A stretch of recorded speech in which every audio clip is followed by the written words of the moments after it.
They told her to endure the pain. Her own mother sold her to a vampire for $3 million, calling her worthless, disposable, a burden that finally had value. But when Lucian Ravencroft discovered Serafina carried blood rarer than diamonds, everything changed. In 72 hours, she went from invisible waitress to the most powerful woman in You Boston's may now kiss the supernatural elite. bride. This I is now how she made them pronounce all you kneel. husband and wife. The rain in Boston always felt like a warning. But tonight, standing in the crumbling brownstone on Marlborough Street, Serafina Devereaux understood it was something worse. It was a funeral dirge, the kind that plays when everything you thought you knew turns to ash. The grandfather clock in the hallway struck 9. Each chime echoed through the empty rooms like a countdown. Tick, tock, time's up. Sarah stood in front of the full-length mirror in what used to be her childhood bedroom. The reflection staring back was a stranger. White silk clung to her frame, a vintage gown her mother had selected with all the care one gives to gift wrapping. Beautiful on the surface, meant to disguise what was really inside. A sacrifice. The dress was Vera Wang, modified with lace sleeves to hide the trembling. Sarah's hands shook no matter how hard she clenched them. Her fingers were raw from scrubbing tables at the diner. Her nails, bitten short from anxiety, looked obscene against the delicate fabric. She didn't belong in this dress. She didn't belong in this life. But then again, when had she ever belonged anywhere? Stop fidgeting. The voice cut through the room like a blade. Cold. Sharp. Vivian Devereaux stood by the vanity, adjusting diamond earrings that cost more than Sarah's yearly wages. Vivian was 48, but could pass for 35. Botox, fillers, personal trainers, everything money could buy. Money that should have been gone. Money that should have disappeared with her husband 8 months ago. But Vivian looked wealthier than ever. Her dress was Chanel, black and severe. Her hair, freshly colored platinum blonde, was swept into a chignon that probably cost $500 at that salon on Newbury Street, the one Sarah had walked past 1,000 times but never entered. "You look like a frightened child," Vivian said. Her lips, painted blood red, barely moved. "Lucian hates children." Sarah's throat tightened. "I am frightened, Mother." "Don't call me that." The words hit like a slap. Vivian turned, and for a moment their eyes met in the mirror. Green eyes. They both had them. The same shade as New England moss. It was the only thing they shared. Everything else about Vivian was ice. Precision, cruelty wrapped in Hermes scarves, and false sympathy. "You'll call me Vivian from now on," her mother said. "We're no longer family. We're business partners. And this," she gestured to the dress, to Sarah, to the farce of a wedding, "this is a transaction." Sarah felt the bile rise in her throat. He's not human. Everyone says he's a monster. That he killed his last. I don't care what he is. Vivian stepped closer. Her perfume, something French and expensive, filled Sarah's lungs like poison. "Listen to me very carefully. Your father left us with nothing. Nothing. Do you understand? This house is mortgaged to the foundation. The bank is circling. We have no assets, no income, no future." It was a lie. Sarah didn't know it yet, but it was a lie. "Lucian Ravencroft owns half of Boston," Vivian continued. Her manicured nails dug into Sarah's shoulders. "He cleared our debt. All of it. He saved us. And all he asked for in return was a companion." "A companion?" Sarah choked out a bitter laugh. "You mean a blood bag. You're sending me there to be bled." Vivian's expression didn't soften. There was no motherly warmth, no tearful goodbye, just cold calculation. The look of a woman who had survived bankruptcy by selling the only asset she had left. Her daughter. "Then bleed," Vivian said. The words hung in the air like a death sentence. "Just endure the pain, Serafina. It will hurt for a moment, and then you'll be the queen of Boston's night court. You'll have jewelry, cars, immortality if you play your cards right. Is that not worth a little suffering?" Sarah looked into her mother's eyes, searching, desperately searching for a shred of regret, a flicker of love, anything human. She found nothing. "Just endure it," Vivian repeated. Her hand smoothed the veil over Sarah's face, erasing her, making her invisible. "Don't fight him. Don't scream. It annoys them. Just let it happen. By morning we'll be safe. We, not you. We." The door opened. Jackson, their aging butler, a man so deeply in debt to Vivian, he couldn't leave, cleared his throat. His eyes were kind, apologetic. But his hands were tied just like Sarah's. "The car is here, Mrs. Devereaux," he said quietly. "Mr. Ravencroft's driver is waiting." Sarah felt the floor tilt beneath her feet. This was real. This was happening. She wasn't walking down an aisle. She was walking to the gallows. 8 months earlier, Thomas Devereaux had been alive. Sarah remembered that morning with painful clarity. November 3rd. The leaves outside had turned crimson and gold. Her father had been sitting at the breakfast table reading the Globe, drinking black coffee, his reading glasses perched on his nose. He looked tired, number, exhausted. Dad, Sarah had set down her backpack. She'd been 22, then finishing her last semester at Boston University on a scholarship. Are you okay? Thomas had looked up. His eyes, the same green as hers, had been bloodshot. Worried. I'm fine, sweetheart. But his hands shook as he folded the newspaper. Just some business matters. Nothing for you to worry about. He'd hugged her then, tight, tighter than usual, like he was saying goodbye. That afternoon, Sarah had gone to class, ancient literature. She'd been taking notes on Medea when her phone buzzed. Vivian's bawling, calling. Vivian never called during the day. Come home, now. The line went dead. Sarah had run. She'd left her books, her bag, everything. She'd sprinted through campus, caught the T, pushed through crowds. Her heart hammering the entire time. Something was wrong. Something was terribly, horribly wrong. When she'd burst through the front door, Vivian had been sitting in the parlor. Composed, dry-eyed. A police officer stood beside her, hat in hand. I'm so sorry, miss, the officer had said. Your father passed away this afternoon. Heart attack. The paramedics did everything they could. Heart attack. Thomas Devereaux, 52 years old, healthy, no history of heart disease. No warning signs. Just gone. Sarah had collapsed. The world had tilted and spun and shattered. Her father, her only ally in this cold house. The man who'd read her bedtime stories, who taught her to be kind even when the world wasn't kind back. Dead, and Vivian had sat there like a statue. Perfect posture, perfect hair, not a tear in sight. These things happened, she'd said later after the police left. The doctor said it was quick. He didn't suffer. But something in Sarah's gut had twisted. Something felt wrong. The funeral had been small. Thomas had few friends. Vivian had made sure of that over the years. She'd isolated him, controlled him, turned him into a ghost in his own home. After the burial, Vivian had immediately begun talking about money, about debt, about how the life insurance wouldn't pay out because Thomas had been under investigation for suicide. Suicide. The word had made Sarah physically ill. Your father was depressed, Vivian had explained, her voice flat, clinical. The insurance company thinks he did this to himself. They're denying the claim. We're getting nothing. Worse than nothing, we're drowning in debt. And Sarah had believed her. Why wouldn't she? Vivian was her mother. For 8 months, Sarah had lived in hell. She dropped out of school, took 3 jobs, waitressing at the diner on Cambridge Street, cleaning offices at night, weekend shifts at a bookstore in Harvard Square. She'd sent every penny home, trying to save the house, trying to keep them afloat. All while Vivian complained, this coffee is cold. You forgot to buy the good bread. You're never here. What kind of daughter are you? Sarah had taken it all. The verbal abuse, the blame, the constant reminder that she wasn't enough, could never be enough. Because she thought they were broke. She thought her mother was suffering. She thought they were in this together. She'd been so catastrophically wrong. The Bentley was black, obsidian black, the kind of vehicle that swallowed light. Sarah climbed into the back seat, her dress rustling like funeral shrouds. The leather was butter soft, heated. The interior smelled of expensive cologne and something else, something metallic. Blood.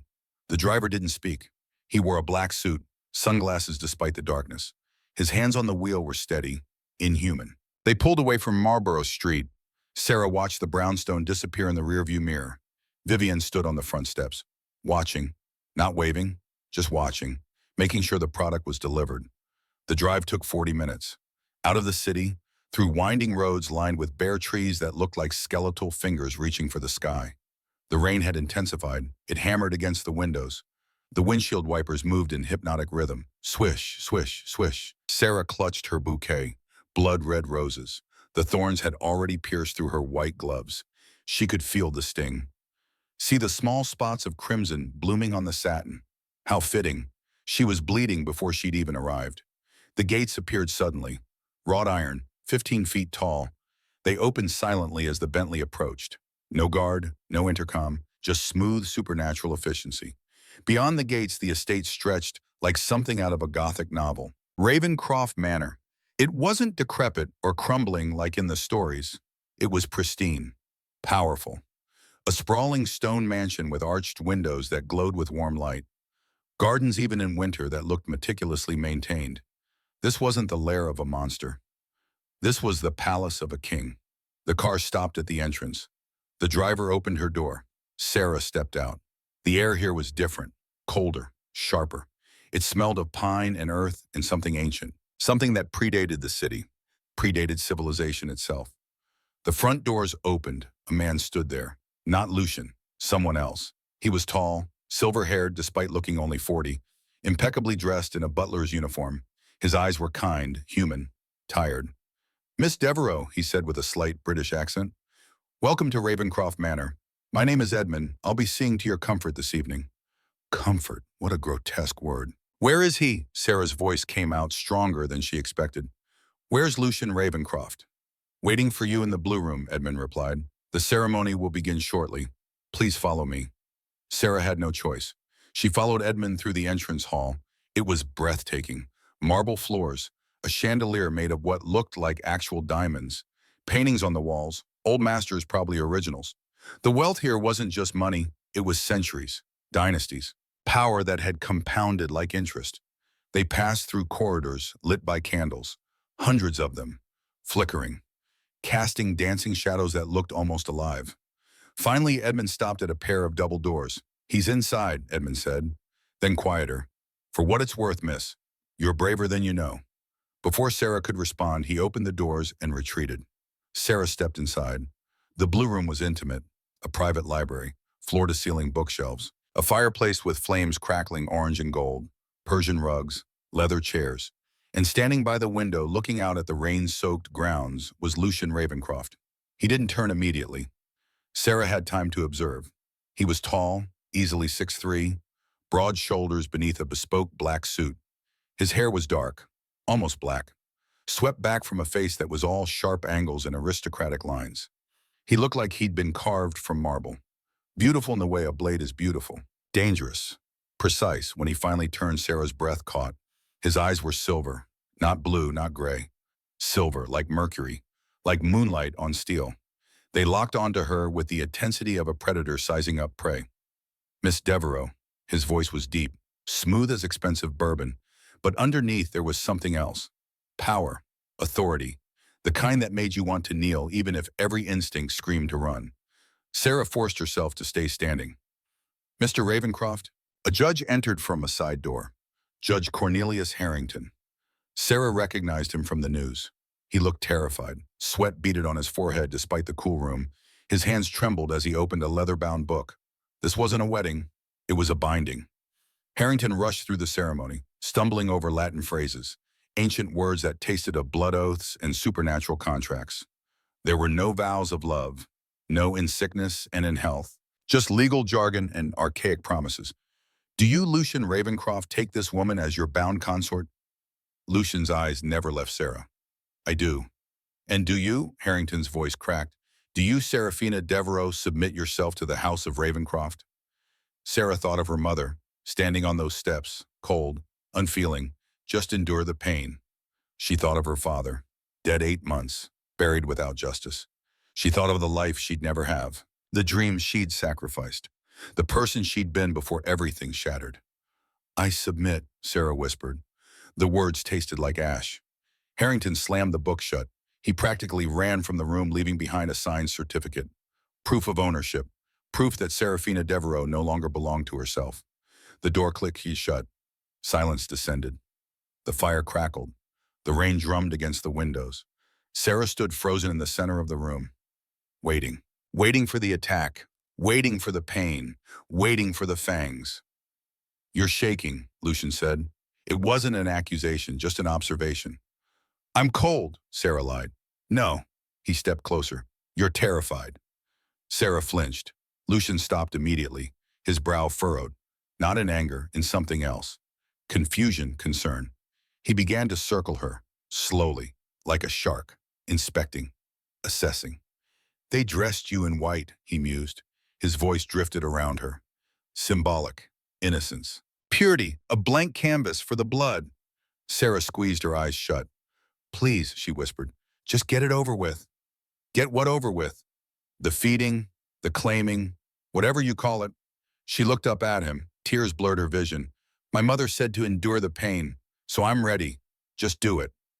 Lucian stared at her. For a long moment, the cold mask slipped.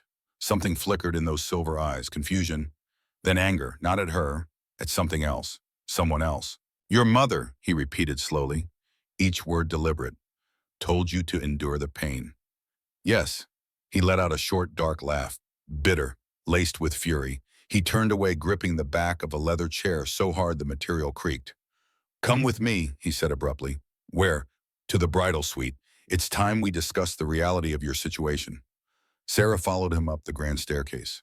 Her legs felt like lead. This was it, the bedroom, the privacy. The moment when the facade ended and the horror began.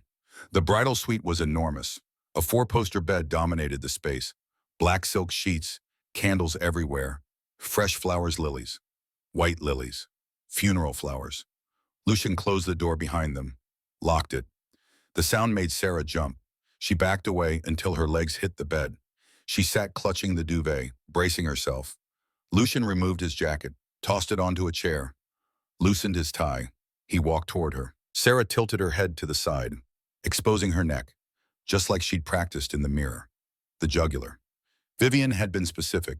Give him the jugular, it's faster. Sarah closed her eyes, waited for the bite. Instead, she felt his hand, cool fingers, not freezing, just slightly cooler than human. They touched her chin, gently, tilting her head back up, forcing her to look at him. Serafina, he said. His voice had dropped. Dangerous, quiet. Open your eyes. She did. Lucian was leaning over her. His hands rested on the bed on either side of her hips, trapping her. But his mouth was closed. No fangs, no hunger in his expression, just intensity. Who told you there was a debt? He asked. Sarah blinked. What? The debt, Lucian repeated. His eyes burned into hers. The reason you're here. Who told you your father owed me money? My mother. She showed me the papers, the bank notices. She said you bought the debt and the price was me. Lucian pushed himself off the bed. He began to pace, running a hand through his dark hair. He looked furious. Not at her. Never at her. At Vivian. Lies, he growled. What? Lucian stopped pacing, turned to face her. I did not buy your father's debt, Serafina. Your father died with a surplus. He had a life insurance policy worth $10 million. The words didn't make sense. 10 million. Sarah shook her head. That's impossible. We've been living on scraps. Mother said the insurance didn't pay out because it was suicide. It wasn't suicide, Lucian's voice was steel. It was a heart attack, and the insurance paid out 3 days after the funeral. He walked to a safe hidden behind a painting on the wall, an original Monet. He spun the dial, opened it, pulled out a thick manila folder. He tossed it onto the bed beside her. Read it. Sarah's hands trembled as she opened the folder. The first document was a bank transfer receipt. $10 million, deposited into an offshore account in the Cayman Islands. The account holder's name, Vivian Devereaux. Sarah's vision blurred. She flipped to the next page. A contract between Vivian Devereaux and Lucian Ravencroft. In exchange for an additional sum of $3 million and entry into the Knight Council Society, Vivian Devereaux agrees to transfer guardianship and ownership of her daughter Serafina Devereaux to Lucian Ravencroft for the purpose of blood binding. The word swam. Ownership. Transfer. $3 million. Additional. She sold me, Sarah whispered. The room tilted. The floor seemed to fall away. She didn't save me. She sold me. She didn't just sell you, Lucian said. He crouched down, eye level with her. She negotiated. I originally offered $1.5 million. She said you were young and compliant and worth at least $3 million. The scream built in Sarah's chest, but it wouldn't come out. She felt sick, dizzy, all those months, all those laws, the exhaustion, the verbal abuse, the guilt. And Vivian had been rich. She'd stolen Sarah's inheritance, then sold Sarah to double her fortune. Why? Sarah looked at Lucian. Tears finally spilled over. Why did you agree to it? If you're not a monster, why did you buy a person? Lucian's expression darkened. Because if I didn't buy you, Darius would have. Sarah froze. Darius? My brother, Lucian said, his jaw tightened, and he has been exiled from the High Council for what he does to his brides. If your mother had taken you to him, you wouldn't be sitting here. You'd be dead by sunrise. He stood, offered her a handkerchief from his pocket. I bought you to keep you out of the market, Serafina. I have no intention of biting you. I have no intention of forcing myself on you in any way. He walked to the door. You'll sleep in the bed. I'll sleep in the study. Tomorrow we start planning. Planning what? Sarah's voice was small, broken. Lucian turned back. For the first time, a dangerous smile curved his lips. Not cruel, not monstrous. The smile of an avenging angel. Your mother told you to endure the pain, he said quietly. I think it's time we return the favor. We're going to make Vivian Devereaux suffer. Morning came too soon. Sarah woke with a gasp. Her hand flew to her neck. Smooth skin, no puncture marks, no blood. She sat up. The bridal suite was empty. Sunlight filtered through the heavy curtains, painting stripes across the black silk sheets. She'd survived. The realization hit her like a wave. She'd survived the night. Lucian hadn't touched her, hadn't hurt her. He'd given her the truth instead, the horrible, devastating truth. Sarah swung her legs out of bed. On the vanity where she'd expected a note of dismissal, there was instead a black credit card. Titanium, heavy, and a single handwritten note in elegant script. Buy something that looks like revenge. Breakfast is at 9. Sarah dressed quickly in the clothes she'd arrived in. They felt like a costume from a past life. She made her way downstairs following the scent of coffee and something else. Bacon, actual food. She found Lucian in the sunroom, a glass-walled space filled with ferns and orchids. He sat at a small wrought iron table reading the Wall Street Journal. A delicate porcelain cup sat beside him. I thought vampires burned in the sun, Sarah said, stepping into the room. Lucian didn't look up. A myth we perpetuate to keep the tourists away from our beaches. Sit. Sarah sat. A woman appeared. Not Edmund. Someone new. Older. 60s. British accent. Perfectly pressed uniform. Good morning, dear, the woman said warmly. I'm Mrs. Beatrice Whitmore. I manage the household. What would you like for breakfast? The kindness in her voice nearly broke Sarah. Just toast, please. Nonsense. You're skin and bones. I'll bring you the full spread. Mrs. Whitmore disappeared. Sarah stared at the table, at Lucian, at his cup. The liquid inside wasn't coffee. It was thick, crimson. The scent of iron hung in the air. So, Sarah started. Her voice shook slightly, but gained strength. What's the plan? How do we make her suffer? Lucian folded his newspaper, set it down. He looked impeccable, rested, dangerous. Your mother craves two things, he said. Status and validation.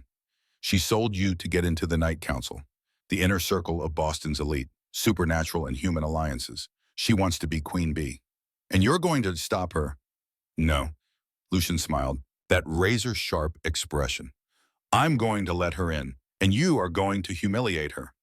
I don't know how to do that. I'm just Sarah. I'm the girl who couldn't even pay her own tuition. Not anymore. Lucian leaned forward. You are now the matriarch of the Ravencroft estate. You have access to resources your mother could only dream of. The council's induction gala is in 3 weeks. Vivian will be there, expecting to see a broken, traumatized girl she can pity in public to gain sympathy. He paused. If you walk in there with your head down, she wins. If you walk in there looking like you own the place, in her you destroy her narrative. Sarah's heart hammered. 3 weeks. She had 3 weeks to transform from victim to queen. Then we'd better get started, she said. Lucian's smile widened. That's my girl. Outside, the rain had stopped. Sunlight broke through the clouds, painting the gardens gold. And for the first time in 8 months, Seraphina Devereaux felt something she thought she'd lost forever. Hope. But she didn't know, couldn't know, that in 3 weeks everything would culminate in fire and blood, that her mother would scream her name in front of Boston's elite, that she'd stand in a warehouse with a knife in her hand, making the choice between mercy and vengeance. The story was just beginning. And the real lessons were about to start. 3 weeks can change everything. 3 weeks ago, Seraphina Devereaux had been a waitress. Invisible, disposable, worth nothing to the woman who gave birth to her. But today she was learning to become a queen. The library at Ravencroft Manor smelled of old leather and possibility. Sarah sat at the mahogany desk surrounded by books that cost more than most people's cars. Vampire politics, supernatural hierarchies, the intricate web of alliances that governed Boston's night world. Mrs. Beatrice Whitmore stood beside her silver tea service gleaming on the tray. Posture, dear, Mrs. Whitmore said gently. Shoulders back, chin level. Never apologize with your body. Sarah straightened. Her back ached. They'd been at this for hours. Why does any of this matter? Sarah asked, frustration creeping into her voice. I'm not really one of them. I'm just... You are Lady Ravencroft. Miss Whitmore's tone was firm but kind.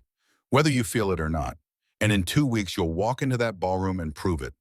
Not for them, for yourself. Sarah looked down at her hands, still rough from years of scrubbing dishes. The manicure they'd given her yesterday couldn't erase the calluses, the evidence of the life she'd lived. "I don't know if I can do this," she whispered.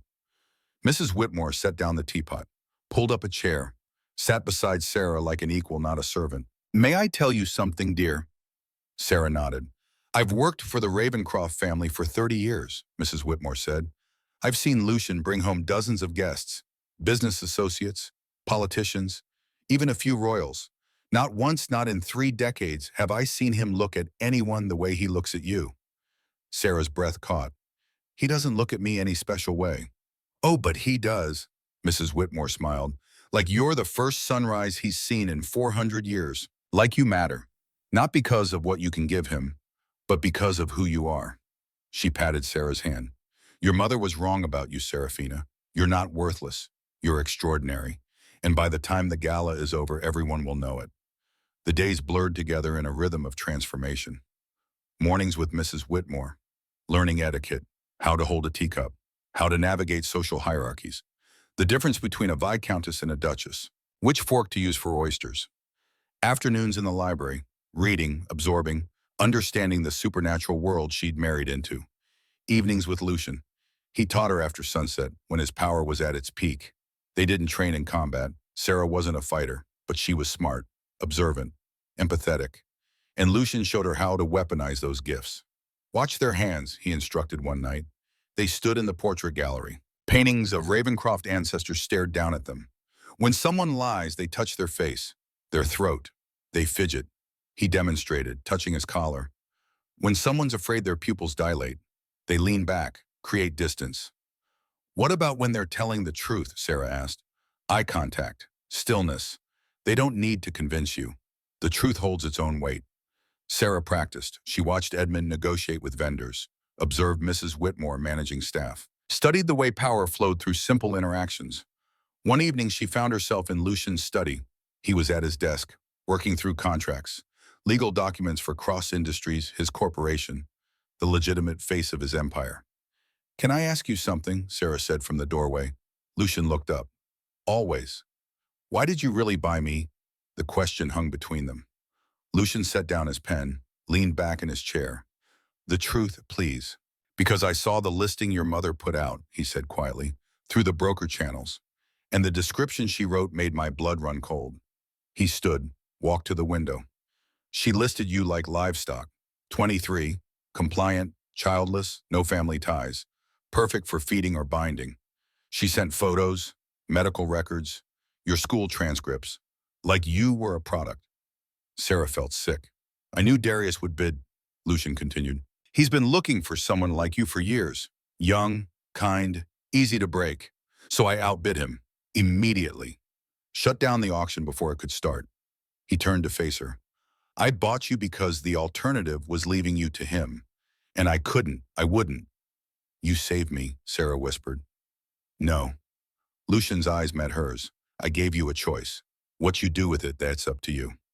2 weeks into her transformation, Sarah made a discovery. She was exploring the manor. Mrs. Whitmore had encouraged it. "Know your home, dear. Every corridor, every room. A queen knows her castle." Sarah found herself in the East Wing, an older section. The wallpaper here was Victorian, faded burgundy with gold filigree. The air smelled of dust and time. One door stood slightly ajar. Sarah pushed it open. Inside was a bedroom, frozen in time. A child's room, pink curtains, a canopy bed, toys on shelves, a rocking horse in the corner. But everything was covered in dust, untouched for decades. On the nightstand, a photograph in a silver frame. A little girl, maybe 8 years old, dark hair, silver eyes, smiling at the camera, and behind her a younger Lucian, his hand on her shoulder, love evident in every line of his face. Her name was Isabella. Sarah spun around. Lucian stood in the doorway, his expression unreadable. "I'm sorry," Sarah stammered. "I didn't mean to intrude. It's your home now. You can go anywhere." He stepped into the room, looked around like he was seeing ghosts. "She was my daughter, 200 years ago." Sarah's heart clenched. What happened to her scarlet fever? Lucian's voice was hollow. I could survive plagues, wars, centuries of death, but I couldn't save her. She was human. Her mother was human, and I watched them both die within a year of each other. He picked up the photograph, traced the frame with his thumb. I swore after that I'd never care for another mortal. It's too painful. They burn so bright, then they're gone. He set the photo down, looked at Sarah. But then you arrived, and you reminded me what it feels like to want to protect someone, not because you own them, but because they matter. Sarah stepped closer. I'm sorry you lost them. So am I. They stood together in that frozen room, two people drowning in grief, finding air in each other. Lucian cleared his throat, stepped back. The vulnerability shuddered behind his mask. The gala is in 1 week. We should finalize your wardrobe. But as he left, Sarah saw it, the crack in his armor, and she understood something crucial. Lucian Ravencroft wasn't just a vampire king. He was a man who'd learned to survive by not feeling, and she was teaching him to feel again. Week 3 arrived like a storm. The day before the gala, Edmund delivered a message. Mr. Darius Ravencroft is here to see you, sir. He's waiting in the rose garden. Lucian's expression darkened immediately. Tell him I'm not available. He says it's urgent, regarding council business. Lucian exchanged a glance with Sarah. Stay inside, he commanded. But Sarah followed anyway, keeping to the shadows of the veranda, where she could see but not be seen. Darius stood among the roses, looking entirely out of place, like a wolf in a flower shop. He looked like a distorted mirror image of Lucian. Where Lucian was polished marble, Darius was jagged obsidian, same height, same build. But everything about him was wrong. His hair was longer, unkempt, his clothes expensive but disheveled, a leather jacket over a torn designer shirt, and his eyes, silver like Lucian's, but fevered, hungry, wild. What do you want? Lucian's voice carried across the garden. Just checking on my dear brother, Darius said. His smile was all teeth. Making sure domestic life suits you. I heard you've been playing house with Vivian's little pet. She has a name. Does she? Darius plucked a rose, crushed it in his fist. Petals fell like blood drops. I've been doing some research, Lucian, about your bride. Did you know she was supposed to be mine? Sarah's blood turned to ice. Vivian came to me first, Darius continued, 8 months ago, right after Thomas died. She needed money. Fast. She offered me Seraphina. $2 million. I was prepared to pay it. Then why didn't you? Because someone leaked the auction to the council. Suddenly there were rules. Oversight. Magistrate Greystone got involved. Said all transactions had to go through official channels. Darius's eyes glittered with malice. You did that. Didn't you, brother? You tipped them off. So you could swoop in and steal my prize. I didn't steal anything, Lucian said coldly. I saved her from you. Saved? Darius laughed. Is that what you call it? How noble. And here I thought you just wanted to fuck her. The air pressure changed. Lucian moved so fast Sarah barely saw it. One moment standing 5 feet away. The next he had Darius by the throat, lifted off the ground. Speak about her again. Lucian's voice was death itself, and I will end you, brother or not. Darius wheezed, but he was still smiling. There it is, he gasped. Proof you care about her, which means I can hurt you through her. Lucian dropped him. Darius landed on his feet, straightened his jacket. See you at the gala, brother. I'm looking forward to meeting your bride, properly. He left. Lucian stood alone in the garden, fists clenched, Shimar sweating. Sarah stepped out from the shadows. He's going to try something, she said. Yes. At the gala. Yes. Then we need to be ready. Lucian looked at her. You're not afraid? I'm terrified, Sarah admitted, but I'm more angry than afraid. And anger. Anger I can use. The night of the gala arrived. Sarah stood in front of the mirror in her bedroom. But the reflection staring back wasn't the girl from 3 weeks ago. The dress was crimson. Blood red Valentino, strapless, form-fitting through the bodice, then flowing into a train that looked like liquid rubies. Mrs. Whitmore had helped her into it, zipped it with careful hands. You look like a queen, Mrs. Whitmore whispered. Around Sarah's neck, the Ravencroft diamonds, a choker of stones so clear they looked like frozen tears, each one worth more than the brownstone on Marlborough Street. Her hair swept up, elegant, severe, makeup subtle but devastating. Red lips, smoky eyes. She looked powerful. She looked expensive. She looked nothing like the girl Vivian had sold. A knock at the door. Lucian entered. He stopped, stared. Serafina, just her name, but the way he said it, like a prayer, like a curse. He was in a tuxedo, black on black, perfect lines, but it was his eyes that held her. Silver and burning. You're magnificent. I'm terrified, Sarah admitted again. Good. He stepped closer, offered his arm. Terror means you're still human, still alive. Hold on to that. They walked down the staircase together. Edmund waited at the door, his eyes bright with emotion. You'll knock them dead, miss. Let's hope not literally, Sarah murmured. The Bentley was waiting, but tonight Lucian drove. Just the two of them. As they pulled away from Ravencroft Manor, Sarah looked back. Mrs. Whitmore stood at the window, watching, like a mother sending her daughter to war. The Crimson Ballroom was housed in a historic building in Back Bay. From the outside, it looked like any other brownstone. But inside existed a world most humans never saw.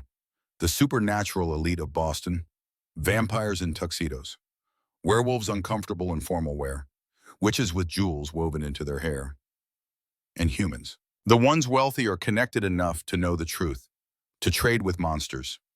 Sarah and Lucian arrived fashionably late. The red carpet was literal. Crimson velvet. Photographers lined both sides. But these weren't TMZ. They documented the hierarchy, the power structure. For archives kept in vaults beneath the city. Lucian stepped out first, buttoned his tuxedo jacket, then offered his hand to Sarah. She took it, stepped into the flash of cameras, into the chaos. A hush fell. The Vampire King hadn't been seen with a consort in 50 years. Sarah kept her chin high, her face a mask of bored elegance, just like Lucian had taught her. They walked up the steps, ignoring shouted questions. Who is she? Where did she come from? Is this a political alliance? Inside the ballroom was breathtaking. Crystal chandeliers, marble floors, walls draped in silk. The air smelled of expensive perfume and something metallic. Blood wine served in crystal flutes. Legal. Sourced from willing donors. Sarah scanned the crowd and saw her. Vivienne Devereaux stood near the champagne fountain, holding court. She wore silver, a gown that made her look like a shimmering icicle, diamonds at her throat, her hair perfect, her laugh bright. She looked radiant. She looked rich. She looked like she was celebrating. Sarah felt heat rise in her chest. Vivienne spotted them. Her smile faltered, just for a fraction of a second, then widened into plastic perfection. She excused herself from her admirers, glided toward them. Serafina, Lucian. Vivienne beamed, reached out to grab Sarah's hands. Darling, you look like you've survived. Her hands were cold, clammy. Sarah didn't pull away, but she didn't squeeze back. Her hands remained limp, dead things.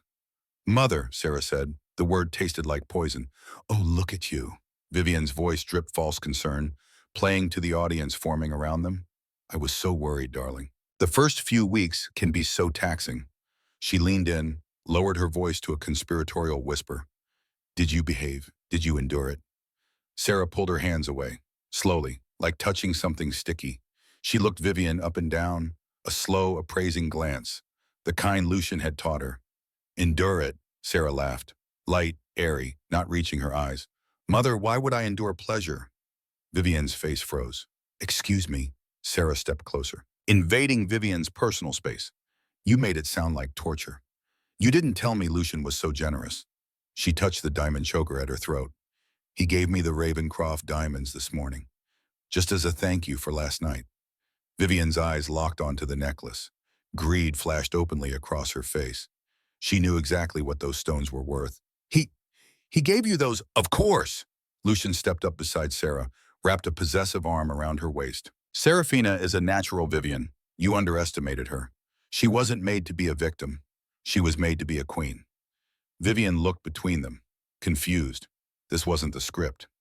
Sarah was supposed to be weeping, broken, begging to come home so Vivienne could play savior. Well, Vivienne stammered, recovering her composure. I'm just glad the arrangement is working out. Speaking of which, Lucian, the induction ceremony is in an hour. My sponsorship is secured. We'll see, Lucian said dismissively. Serafina, would you like to dance? I'd love to. They left Vivienne standing there, mouth slightly open, surrounded by witnesses who'd heard every word. On the dance floor, Lucian pulled Sarah close. The music was a slow waltz, haunting. You did well, he murmured against her ear. She looked at the necklace like she wanted to rip it off my neck. She probably does, but the night isn't over. Lucian's hand tightened on her waist. Look, 3 o'clock. Sarah turned her head slightly. Darius leaned against a pillar, watching them. He wasn't smiling. He was talking to a man in a dark gray suit. Distinguished. 50s, wire-rimmed glasses. Who is that? Sarah asked. Lucian's muscles tensed. Dr. Cassius Thorne, the finest toxicologist in the supernatural world, and the man who signed your father's death certificate. Sarah missed a step. Lucian corrected her instantly, kept them moving.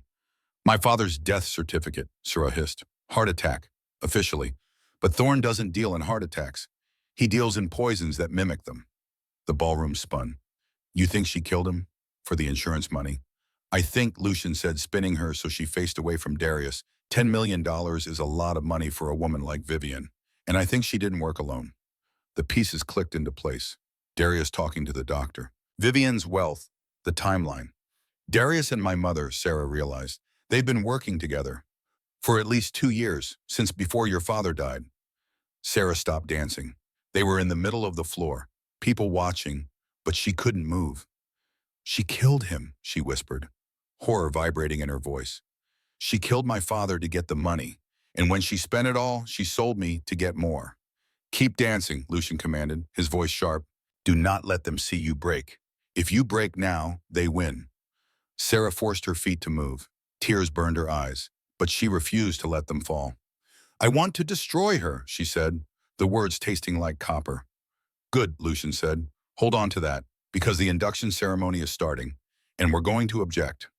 The music stopped. A gong sounded, vibrating through the floorboards. The crowd parted. A stage at the front of the room. The High Council gathering. 5 figures in ceremonial robes, ancient, powerful. At the center, Magistrate Ashford Greystone. He looked like he'd been carved from driftwood. Weathered. Unyielding. Vivian walked toward the stage, head held high. This was her moment. Everything she'd sold her soul for. Lucian took Sarah's hand. Are you ready to burn her world down? Sarah looked at her mother, then at Darius, then up at Lucian. Hand me the match. The ceremony began. Magistrate Greystone's voice boomed without a microphone. Vivian Devereaux, you have petitioned the Night Council for entry. You have provided the requisite tithe. You have offered a blood-bound consort to the House of Ravencroft. Do you swear loyalty to the council? I swear it, Vivian said, her voice trembling with eager ambition. Then by the power vested in me, I object. The words were spoken softly, but they cut through the room like a guillotine blade. Lucian Ravencroft stepped forward, Sarah's hand firmly in his. The crowd gasped, parted like the Red Sea, creating an aisle between them and the stage. Vivian whipped around, eyes widening. Lucian, what is the meaning of this? You agreed. I agreed to accept Seraphina, Lucian said, his voice calm, deadly. I did not agree to let a murderer sit at my table. The word hung in the air. Murderer. Magistrate Greystone frowned. These are grave accusations, Ravencroft. You speak of the death of her husband. We determined that was irrelevant to council business. Not irrelevant, Lucian corrected. He reached into his tuxedo jacket, pulled out documents. Murder, premeditated, executed with Nightsbane toxin. A ripple of shock went through the room. Nightsbane was controlled, illegal for humans to possess. Only council assassins had access. That's a lie, Vivian shrieked, her composure shattering. He's lying. He's trying to cheat me out of my seat. Seraphina, tell them. Tell them how much I loved your father. Sarah let go of Lucian's hand. She felt every eye in the room on her. This was the moment. The script Vivian had written called for obedient victim. Sarah tore the script apart. She walked forward until she stood at the base of the stage, looking up at her mother. You didn't love him, Sarah said, her voice steady, amplified by the ballroom's acoustics. You loved the life he gave you. And when the money ran out, you liquidated him like an asset. Seraphina, Vivian's face contorted, rage replacing the mask. I did everything for you. I sold the house. I begged. I borrowed. You didn't borrow, Sarah interrupted. You poisoned him. Lucian has the bank records. $10 million, transferred the day after the funeral. And we know about Dr. Thorne. At the mention of the doctor, Vivian went pale. She stumbled back a step. Lucian threw the folder onto the stage. It slid across the floor, stopped at Magistrate Greystone's feet. Toxicology report, Lucian announced, signed by Dr. Cassius Thorne himself. who under significant pressure from my security team an hour ago admitted to selling Mrs. Devereaux the toxin. Greystone picked up the folder, read the first page, then the second. His expression didn't change, but the temperature in the room dropped 10 degrees. He looked up at Vivian. Is this true? It was Mercy, Vivian stammered, tears streaming, fake, calculated. He was depressed. He wanted to die. I just helped him. You helped him die, Greystone said, and then you sold his daughter to a vampire to cover your tracks and buy your way into power. He snapped his fingers.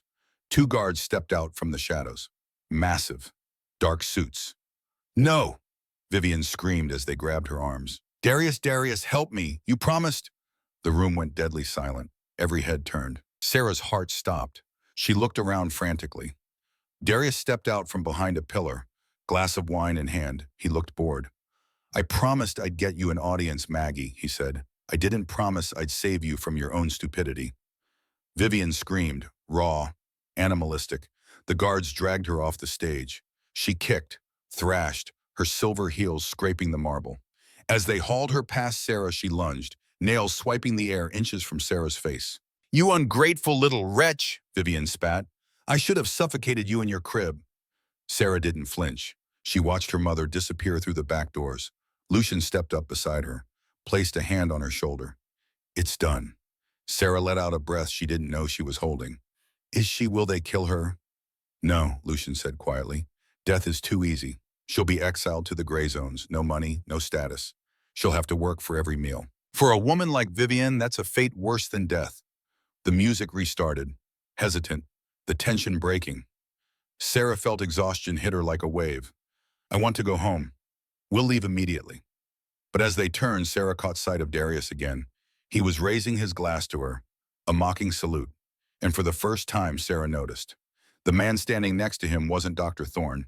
It was Judge Harrington, the frantic judge from her wedding. And Harrington looked terrified. A chill crawled up Sarah's spine. The victory felt complete. But why was Darius smiling? They made it to the lobby, Lucian's hand firm on Sarah's back, guiding her through the crowd. The Bentley was waiting outside, engine running. They were 10 feet from the door when it happened. A hand grabbed Sarah's arm. She spun. Darius stood there, too close, his eyes wild. Leaving so soon, sister. He smiled. But we haven't had our dance yet. Let her go, Lucian warned. Or what? You'll make a scene at Greystone's gala. You just publicly destroyed a woman. I don't think you want more attention tonight. His grip tightened on Sarah's wrist. One dance, Serafina. That's all I ask, then you can run back to my brother's bed. I said, let her go. Lucian's voice had changed, lower, vibrating with something inhuman. Security was moving toward them, but not fast enough.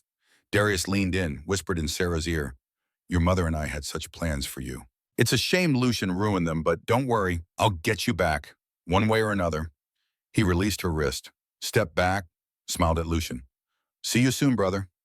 Then he was gone. Lucian pulled Sarah toward the exit. They practically ran to the car. Edmund was driving tonight. He pulled away from the curb the moment they were inside. Are you hurt? Lucian asked, examining her wrist. Already bruising. I'm fine. He touched you. I'm fine, Sarah repeated. But she was shaking. They drove in silence, out of the city, into the darkness. The rain had returned, harder than before. It lashed against the windows. The world outside a blur. They were on the forest road, 5 miles from home, when the car swerved violently. Hold on, Edmund shouted. A gunshot. The front tire exploded. The Bentley skidded, spinning, out of control. Sarah screamed as the world tumbled. They slammed into the guardrail, metal shrieking, then stopped. Silence, broken only by the hiss of the radiator, the drumming rain. Serafina, Lucian's voice, urgent. Are you hurt? I think I'm okay. Stay down. The driver's door was ripped open, not opened, ripped. The steel groaned, snapped. A dark figure dragged Edmund out, threw him into the woods like a rag doll. Come out, brother, Darius's voice roared over the storm. Let's finish what we started 200 years ago. Lucian looked at Sarah. Lock the doors. Do not open them for anyone but me. Lucian, don't. He was gone. Sarah scrambled to the window, wiping condensation. Outside in the headlights of the wrecked car, she saw them. Lucian and Darius collided with the force of freight trains. It wasn't a human fight. It was supernatural speed. Strength. Trees splintered where they landed. The pavement cracked under their boots. Darius was laughing. He fought dirty, a silver chain wrapped around his fist.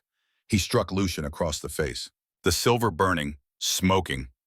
Lucian roared, grabbed Darius by the throat, slammed him into the hood of the car. Metal buckled. You think you've won because you got rid of the old hag? Darius spat, blood running down his chin. She was just a distraction. I needed you at the gala so my men could prep. Prep what? The house is rigged, but I didn't want the house. I wanted the girl. A shattering sound behind Sarah. She spun. The rear window exploded inward. A gloved hand reached in. Unlocking the door, two men in tactical gear dragged her out before she could scream. Lucian, Sarah shrieked, kicking, clawing. She raked her nails across one man's face, drawing blood. Lucian turned, eyes widening in horror. Serafina. He let go of Darius, lunged toward her. That was his mistake. Darius produced a stake, jagged, electrified steel, drove it into Lucian's back. Lucian crumpled to his knees, a cry of agony tearing from his throat, electricity surging through him, paralyzing. He reached out a hand towards Sarah, fingers clawing at wet asphalt. No, Sarah screamed. Let him go. Leave him alone. Darius walked over to Lucian, panting. He kicked Lucian in the ribs, flipping him over. Lucian groaned, his healing factor fighting the current, but he couldn't move. Take her, Darius ordered the mercenaries. Where, one asked, struggling to hold Sarah. To the warehouse. It's time the new Mrs. Ravencroft learned what a real wedding night looks like. He leaned down to Lucian's ear. Don't worry, brother. I won't kill her. I'm just going to break her. And when she's begging for death, I'll send her back to you. I will kill you, Lucian whispered, blood bubbling past his lips. You'll try, Darius said. He turned to the men. Knock her out. She's too loud. One mercenary raised the butt of his rifle. Sarah saw the blow coming. She saw Lucian's desperate, burning eyes. I'm sorry, she mouthed. Then darkness took her. And the last thing she heard was Lucian screaming her name. Into the rain, into the night, into the void. Consciousness returned with the smell of rust and damp earth. Serafina Devereaux opened her eyes. The world swam into focus. Gray concrete, high broken windows, dawn light filtering through in weak watery streams. Her head throbbed, a bass drum of pain keeping time with her pulse. She was seated in a wooden chair, her wrists bound behind her with zip ties that bit into skin, her ankles secured to the chair legs. The crimson gown from the gala was torn. Dirty, the Ravencroft diamonds gone from her throat, stripped of everything again. The space around her was cavernous, an abandoned warehouse. Rusted machinery lurked in corners like sleeping beasts. The floor was stained with things Sarah didn't want to identify. She tested the bindings, tight, professional. Fear crawled up her spine like frost. Finally, the voice echoed from the shadows. Darius emerged, dragging a metal stool. He sat directly in front of her, close enough that his knees almost touched hers. He'd cleaned the blood from his face, but the bruise where Lucian had struck him was darkening to violent purple. His eyes glittered with fever, with madness. I was beginning to think the mercenary hit you too hard, Darius said. Brain damage is so unattractive. Sarah's throat felt like sandpaper. Where is he? Lucian, Darius smirked, pulled out a silver cigarette case. Rotting on the side of Route 99. The electric stake I used fried his nervous system. Even an ancient needs hours to recover. By the time he can move a finger, I'll have finished with you. He lit a cigarette. The flame illuminated the madness in his eyes. You're lying, Sarah whispered. He's alive. He's coming. Oh, he's alive. For now, but coming. Darius blew smoke into her face. Sweetheart, he can't even crawl. Sarah's heart hammered. She forced herself to breathe, to think. Lucian had taught her. 3 weeks of lessons. Watch their hands. When someone lies, they fidget. Darius's hand was steady, holding the cigarette with practiced ease. He was telling the truth. Lucian was paralyzed, helpless. She was alone. Why are you doing this? Sarah asked, keeping her voice level, steady. Is it just jealousy? Do you want his title, his money? Darius laughed, stood, began to pace. Titles are boring. Money is easy. He gestured with the cigarette. No, Serafina. It's about taking. Lucian has always been the good son, the moral one, the one who protects the cattle instead of eating them. He stopped, leaned down, close enough that she could smell the tobacco and something underneath. Something sour, sick. I want to show him that everything he loves can be broken. And you, He touched her cheek with cold fingers. You are the perfect weapon. He cares about you. I smelled it on him. He didn't just buy you, he respects you. That makes you valuable. Darius walked to a workbench, covered in tools, hammers, pliers, knives. He picked up a long, thin blade, tested the edge against his thumb. We're going to play a game, he said. I'm going to make a cut for every year Lucian has been king. Let's see how many you can take before you beg me to turn you. Sarah's mind raced. She thought of Mrs. Whitmore. Never apologize with your body, she thought of Lucian. The truth holds its own weight. She looked past Darius, to the left, near a pile of rotting crates. A shadow moved, too deliberate to be a rat. Someone was there. Sarah needed to buy time. You hate him that much, she asked. After 200 years? Darius turned back, surprised. You want to talk now? I want to understand. Sarah kept her eyes on his. Why you're willing to destroy your own brother? Something flickered across Darius's face. Pain, buried deep, ancient. He took everything from me, Darius said, his voice dropping. 200 years ago, I loved a woman. Elena. She was human, beautiful, kind, and Lucian killed her. Sarah blinked. He told me he lost a daughter. He never mentioned. Of course he didn't. Darius's laugh was bitter, broken. Elena was accused of being a spy, working for the vampire hunters. Lucian was on the council. He voted to execute her. I begged him, pleaded, told him she was innocent. He didn't listen. He walked to the window, stared out at the gray dawn. They burned her alive. I watched. And when I tried to stop it, Lucian held me back, said it was for the greater good. For a moment, Sarah saw it. The man beneath the monster. Someone who'd loved, lost, broken. I'm sorry, she said quietly. Don't. Darius's voice hardened. Don't pity me. I don't want pity. I want revenge. And you're how I get it.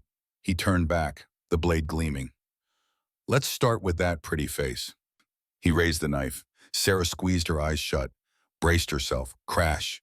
The skylight above them shattered. A blur of darkness plummeted from the ceiling, landing in a crouch between Sarah and Darius.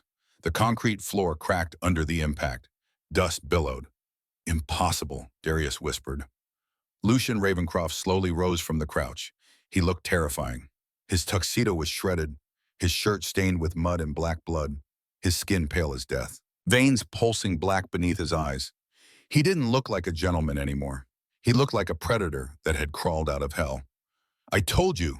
Lucian's voice was a guttural growl that seemed to vibrate the very foundations of the building. I will kill you. Darius stumbled back, dropping the knife. You should be paralyzed. I fed, Lucian said simply. He didn't elaborate, but the fresh blood staining his lips told the story.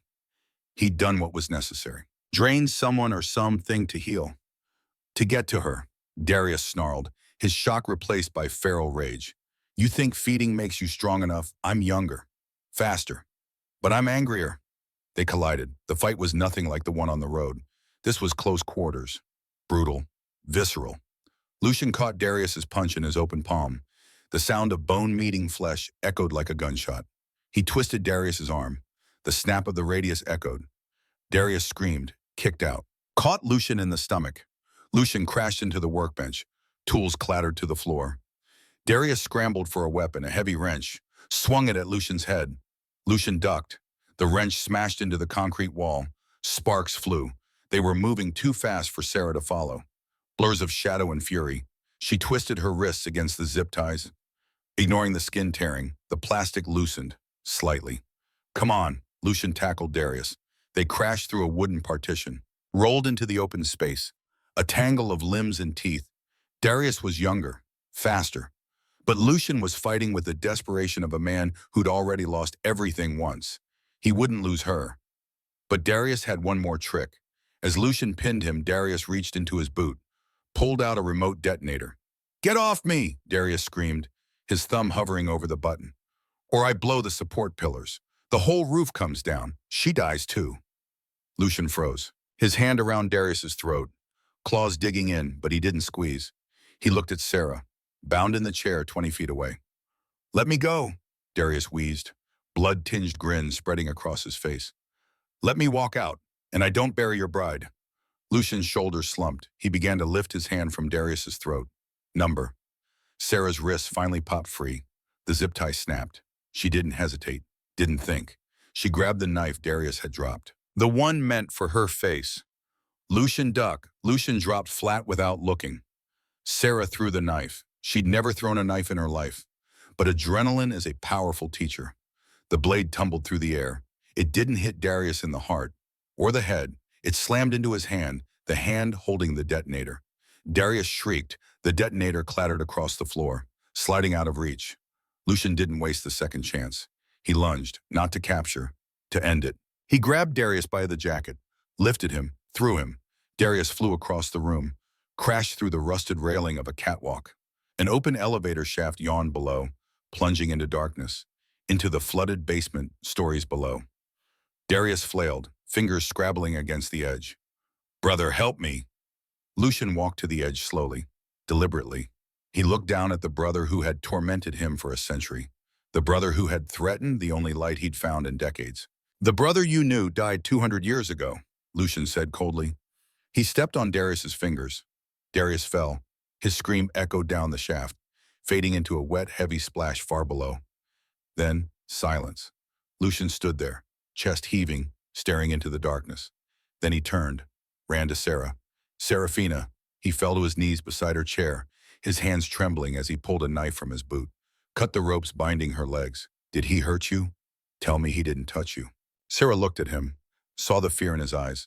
Not fear of Darius, but fear of losing her. "I'm okay," she whispered, though she was shaking violently, adrenaline fading. "You came back. I will always come back." Lucian swore. He pulled her into his arms, held her so tightly it almost hurt. Sarah buried her face in his ruined shirt, smelling blood and rain and the scent that was distinctly him. "I'm sorry," Lucian murmured against her hair. "I promised to protect you, and I failed." Sarah pulled back, framed his face with her hands, looked at the blood on his lips, the darkness in his eyes, and she didn't see a monster. She saw her partner. "You didn't fail," she said firmly. "We saved each other." She kissed him. It wasn't tentative, wasn't a kiss of submission. It was a kiss of claim. It tasted of iron and rain, fierce, desperate. When they broke apart, Lucian rested his forehead against hers. "Let's go home, Serafina." But they couldn't leave yet. Edmund stumbled in from outside, bruised, bleeding, but alive. "Sir, miss, are you—" "We're fine," Lucian said. "Get the car if it's drivable." "It's totaled, sir, but I've called for backup." Within 20 minutes, 3 black SUVs arrived, Lucian's security team. They swept the warehouse, found the mercenaries Darius had hired, all unconscious, some already fleeing. One remained. A young man, couldn't be more than 25. He sat against a crate, hands raised, terrified. "Please," he begged. "I didn't want to be here. Darius said if I didn't help, he'd kill my sister. Please." Sarah walked over to him, slowly. Lucian moved to stop her. She shook her head. She crouched down, eye level with the young vampire. "What's your name, Marcus?" "Marcus Webb." "Where's your sister now, Marcus?" "At home, in Cambridge. She doesn't know anything about this." Sarah studied him. His hands weren't just raised, they were shaking. His eyes were bloodshot, not from violence, from crying. "Watch their hands. When someone lies, they fidget." Marcus's hands were steady, even in terror. He was telling the truth. "Let him go," Sarah said. Lucian's security team looked shocked. "Miss Ravencroft, he participated in, under duress. Let him go." Sarah stood, looked at Lucian. "Please." Lucian stared at her, then nodded. "You heard her. Release him." Marcus scrambled to his feet. "Thank you. Thank you. Go home," Sarah said gently. "Protect your sister, and stay away from men like Darius." Marcus ran. Lucian pulled Sarah aside. "That was a risk." "I know, but kindness is my power. My father taught me that. I won't let Darius or my mother take it away." Lucian's expression softened. He touched her cheek. "You're extraordinary. I'm learning." They found Darius's body 3 hours later, at the bottom of the elevator shaft, neck broken. But that wasn't what killed him. Dr. Thorne was brought in by Lucian's team. He examined the corpse, looked up with wide eyes. "He was dying," Thorne said. "Blood disease, rare, incurable. He had maybe 3 weeks left." Sarah stepped forward. "What kind of blood disease?"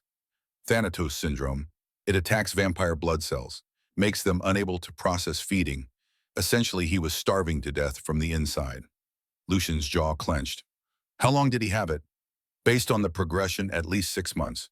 He knew he was dying, which is why Thorne pulled out a syringe from Darius's jacket. He was carrying this, a massive dose of chelating agents. He was planning to take Miss Devereaux's blood, force a transfusion. Sarah's stomach turned. Would that have worked? No, it would have killed him faster, but it might have bought him a few days.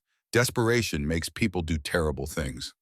Lucian looked down at his brother's body, his expression unreadable. He was trying to save himself, Lucian said quietly. And he thought I was the obstacle, not the disease. Sir, one of the security team called. We found something else. In Darius's warehouse office, they discovered files. Hundreds of pages. Communications with Vivian going back 2 years. The affair, the plan to kill Thomas, the insurance scheme, Vivian's promise to deliver Sarah to Darius in exchange for money and council access. Everything documented. She didn't just betray you once, Lucian said, reading through the papers. She was selling you to him piece by piece for months. Sarah took the files, held them. Evidence, proof, ammunition. Good, she said. We'll need these. 5 weeks after the wedding. Tuesday morning. Blackstone Correctional was not a place of redemption. It was a place of forgetting. Built into the side of a mountain in western Massachusetts. Gray stone, no windows. Guards who were all former military. Enhanced humans who could handle supernatural inmates. Sarah arrived alone. Lucian had offered to come. She'd refused. This is something I need to do myself. The visiting room was sterile. White walls, metal table, 2 chairs. Sarah sat, waited. The door opened. Vivian shuffled in. She looked nothing like the woman from the gala. The platinum hair was gone, grown out to show gray roots. No makeup, prison jumpsuit in institutional orange, her hands cuffed in front, but her eyes still held that calculating gleam. Serafina, Vivian's voice cracked. You came. She sat across from Sarah, reached out as if to take her daughter's hands. Sarah kept her hands in her lap. I came to tell you something, and I wanted to see your face when I said it. Vivian's expression shifted, from false hope to dawning horror. You taught me to endure pain, Sarah continued. You sold me, betrayed me, killed my father, all for money and status. You told me I was worthless, that suffering was my only value. Sarah leaned forward. But you were wrong. I wasn't made to endure. I was made to conquer. And I have. I'm Lady Ravencroft now. I sit on the Night Council. I run Cross Industries alongside Lucian. I've taken your $10 million and turned it into the Devereaux Foundation. We help abused victims escape their families. Vivian's face went white. You took my money. It was never your money, it was my father's. And now it's doing what he would have wanted, saving people from monsters.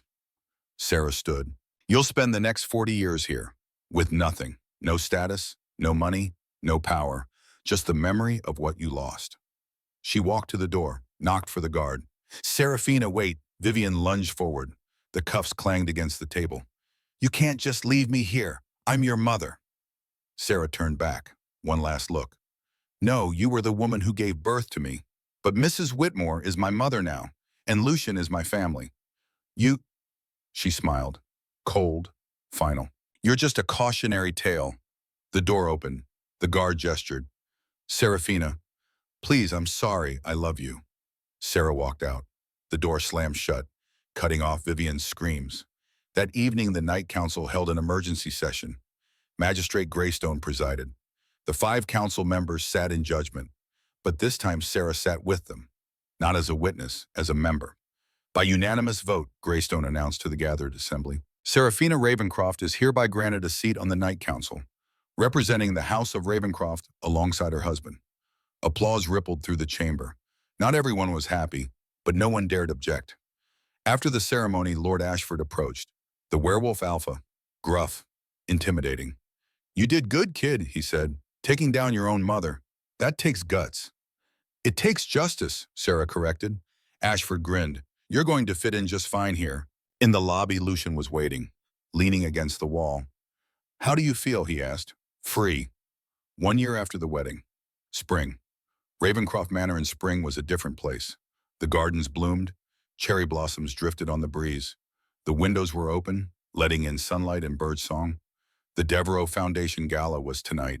Boston's elite, human and supernatural, all gathered to celebrate the Foundation's success. 27 women and 43 children rescued from abusive situations. 3 shelters operational, a 4th under construction. Sarah stood at the podium, 6 months pregnant now, glowing in a midnight blue gown that accommodated her growing belly. Lucian sat in the front row, next to Mrs. Whitmore, Edmund, the council members, all there to support her. "Thank you all for coming," Sarah began, her voice strong, clear. "A year ago I was told I was worthless, that my only value was in what I could endure, what I could suffer, what I could survive." She paused, let the words settle. "But I learned something. Survival isn't victory. Transformation is. Every woman in our shelters tonight was told the same lie, that they had to endure, accept, submit." Sarah touched her necklace. Not the Ravencroft rubies tonight, a simple silver locket, inside a photo of her father, Thomas Devereux, smiling. "My father taught me that kindness is power, that we don't have to become monsters to fight them. We just have to be braver than we think possible." Applause began to ripple. "So tonight we celebrate, not survival, but victory, not endurance, but conquest. And we promise every woman out there still suffering, you are not worthless. You are priceless. And we will fight for you." The room erupted. Standing ovation, tears, hope. Sarah stepped down from the podium. Lucian was there, helping her, always there. "You were magnificent," he whispered. "We were magnificent." That night as they drove home, Sarah looked out the window, at the city lights, at Boston spreading below them like a constellation. Somewhere in western Massachusetts, Vivian sat in a cell, alone, forgotten. Somewhere in a grave, Thomas Devereux rested, his name restored, his legacy honored. And here, in this car, in this moment, Seraphina Ravencroft carried the future. She thought about this girl who'd stood in that brownstone, wearing white, shaking, and she smiled, because that girl was gone. In her place stood a queen, a mother, a force of nature. They'd told her to endure the pain. She'd learned to conquer it instead.